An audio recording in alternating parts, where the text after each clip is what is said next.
What's going on, everybody? This is Chris Cichon of the Fantasy Insiders. I'm here to help you on the waiver wire in this pivotal Week 14.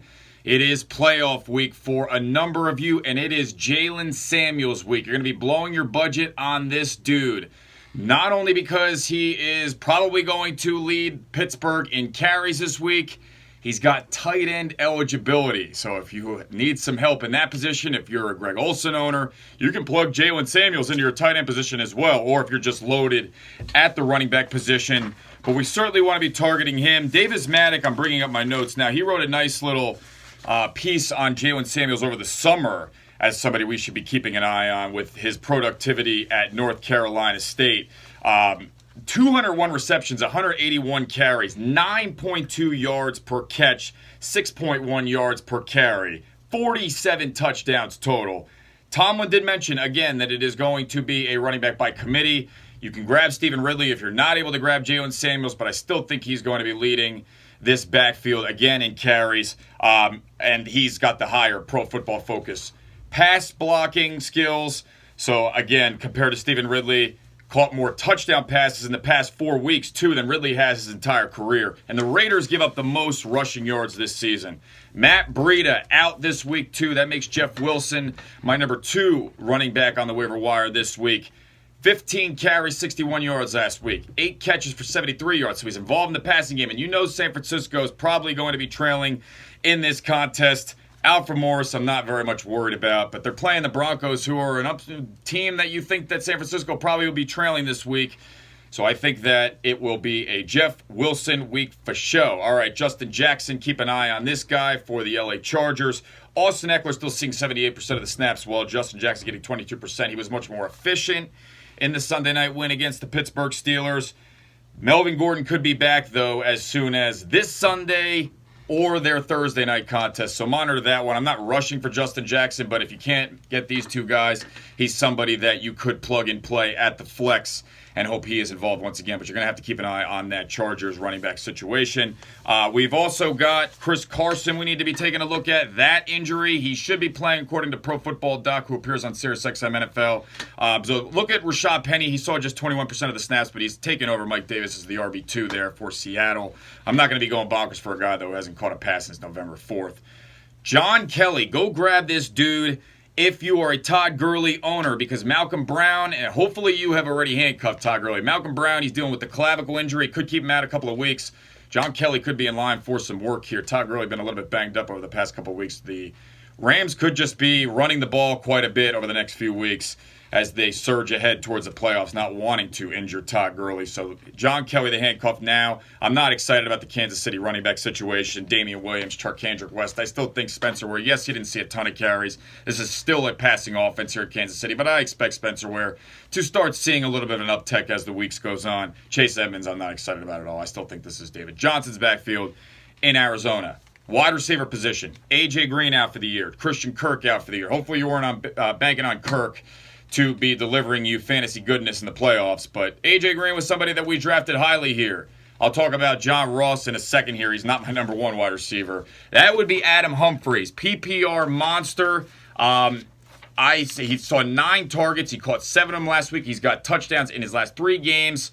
The Saints give up the most points to the wide receiver position, the most amount of receptions. So Humphries, a guy, I don't know that he will be available in your deeper leagues, certainly probably not 14 or even 12, I'd imagine at this point. But a 10-team league, you can grab him. Cortland Sutton, my number 2. 49ers giving up the 4th most points per game to the wide receiver position, fantasy-wise. 19 touchdowns receiving to wide receivers. That's the most in the NFL. Coming off a game, he saw season-high targets with 7. He scored a touchdown. Cortland Sutton, the clear number 2 wide receiver in this Denver Broncos offense. Number 3 for me on the waiver wire, wide receiver-wise, is going to be Dante Pettis. The Niners moved up, traded picks to get this guy. He's got, since the Week 10 bye, 92% of the snaps, averaging 7 targets, touchdowns in back-to-back games. I like Dante Pettis this week. You got to figure they're going to be playing from behind. Now, Marquise Goodwin could be back after missing a couple of weeks, so that's a situation to monitor, but I don't think Pettis is going to be coming off the field. And again, I think that they will be probably playing from behind. Chris Godwin is my number 4 wide receiver on the wire this week. Again, he might not have been at it because Deshaun Jackson was out, but I would say that in a shallower league, go get this guy. 100-yard games in 2 of his last 4 games.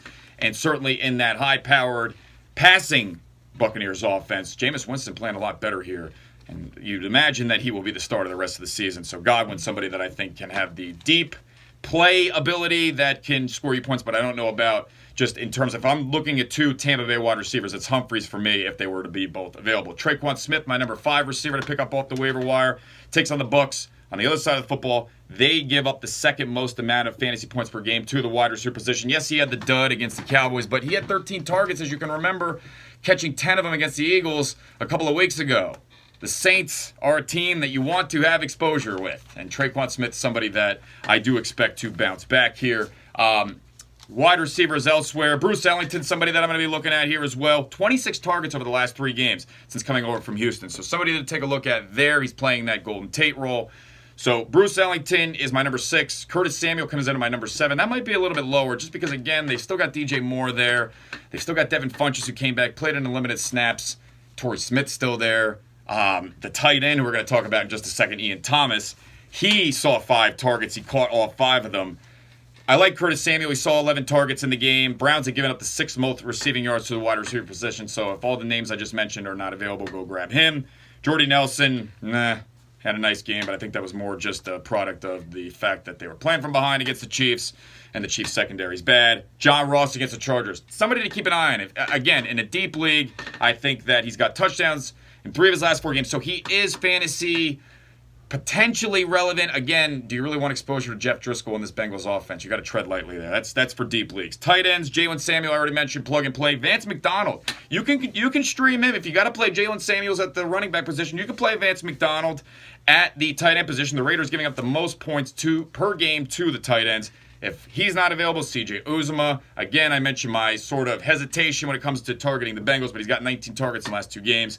Ian Thomas, I mentioned him. He caught all 5 of those targets, 46 yards against the Bucs. The Browns have given up the most receptions to the tight end position this year, so if you miss out on those guys, I'm all right with grabbing Ian Thomas. Quarterback streamers, if you're watching this video, you probably don't need to stream a quarterback this late in the season if you're in the playoffs, but if you do, if Lamar Jackson is somehow available in a shallow league, go get him against the Chiefs. Dak Prescott, I sort of like. I think he's available in probably some 12-team leagues, but the Eagles, they can get past you. Cowboys have a great offensive line, but Dak holds onto the ball too long.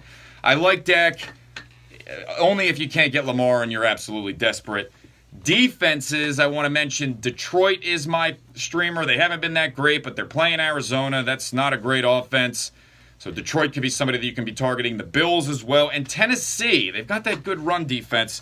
They're taking on Jacksonville. Then if you hang on to them, they could be taking on the Giants with Kyle Lauletta, then the Redskins with Mark Sanchez. So the Tennessee defense could be somebody to consider. There you go. Waiver Wire Week 14, brought to you by myself, the Big Chi, Chris Cichon of the Fantasy Insiders. Tune into our show every midnight Eastern during the week, SiriusXM Fantasy.